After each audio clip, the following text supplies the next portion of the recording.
People think attention deficit hyperactivity disorder is just about distraction. They say, you can't focus, you're easily bored, you just need to try harder. But here's what no one talks about. Sometimes, if you have ADHD, your brain does the opposite. It doesn't get distracted, it locks in, it zooms in, and suddenly, hours pass. You forget to eat, sleep, even move. That's hyperfocus, and it's one of the most misunderstood parts of ADHD. You may want to ask, so what is hyperfocus in ADHD? Hyperfocus is a state of intense concentration. It's when your brain becomes so absorbed in one task that everything else disappears. Not just noise, not just people, even time. And yes, it's real. Hyperfocus isn't daydreaming. It isn't multitasking. It's deep, immersive, unstoppable focus. And while it's not officially part of the ADHD diagnosis, it's something that a huge number of people with ADHD experience, and it's tied directly to how the ADHD brain processes attention and reward. It's not that you can't focus, it's that your brain can't regulate what it focuses on. So, why does hyperfocus happen in ADHD? Now let's get into the brain science. People with ADHD often have lower levels of dopamine, which is the chemical that controls attention, motivation, and reward. So the brain is constantly searching for stimulation, something exciting, interesting, or emotionally rewarding. And when it finds that spark, whether it's a video game, a project, a story, or a hobby, boom, hyperfocus begins. You stop noticing the world. You stop switching tasks. You lock in and you don't come up for air. It's not a choice. It's not self-discipline. It's just how your brain is wired. Let's talk about how hyperfocus feels. People who experience hyperfocus describe it like this. I lose track of time. I forget to eat or drink. I tune out everything else, even people talking to me. I'll sit down for 15 minutes and realize it's been 6 hours.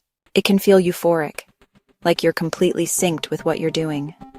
But it can also be dangerous. Because while hyperfocus can be a superpower, it can just as easily become a trap. Let's talk about the upsides. Hyperfocus allows people with ADHD to dive deep into creative work, solve problems in unique, obsessive detail, stay laser-focused on passion projects, master complex skills faster than average, and tap into a flow state that others struggle to reach. Some of the most innovative thinkers, artists, and entrepreneurs have ADHD, and hyperfocus is often behind their greatest breakthroughs. It's where invention meets obsession. It's not a bug, it's a feature, but only when it's understood and managed. So here's the other side. Hyperfocus doesn't care if something is productive. It only cares if it's stimulating. That means you might hyperfocus on scrolling for 5 hours. Or you might binge a show instead of preparing for work.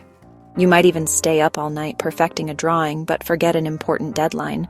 And sometimes you might ignore texts, emails, or even physical needs like eating and hygiene.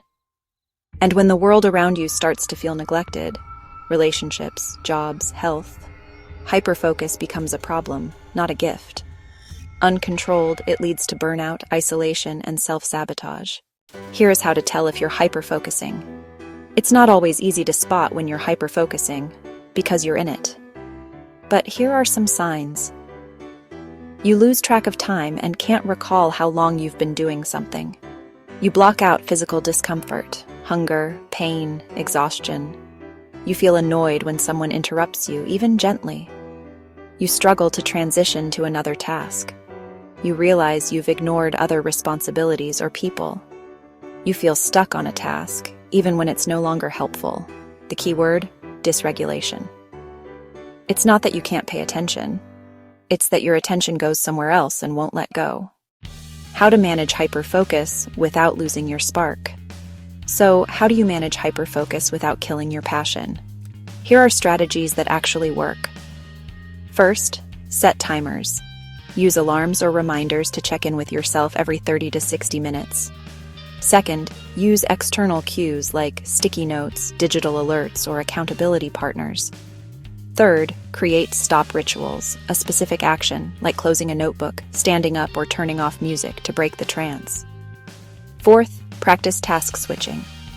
Train your brain to pause and shift intentionally. Fifth, use hyperfocus strategically. Schedule deep work time when it's beneficial, not when it derails your day. You're not trying to eliminate hyperfocus. You're learning to steer it. Let's be clear. Hyperfocus doesn't mean you're broken.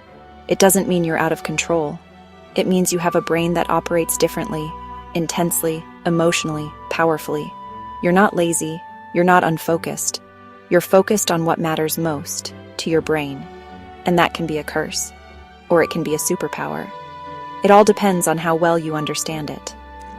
So if this helped you see your brain in a new way, like this video, share it, and subscribe for more mental health education videos.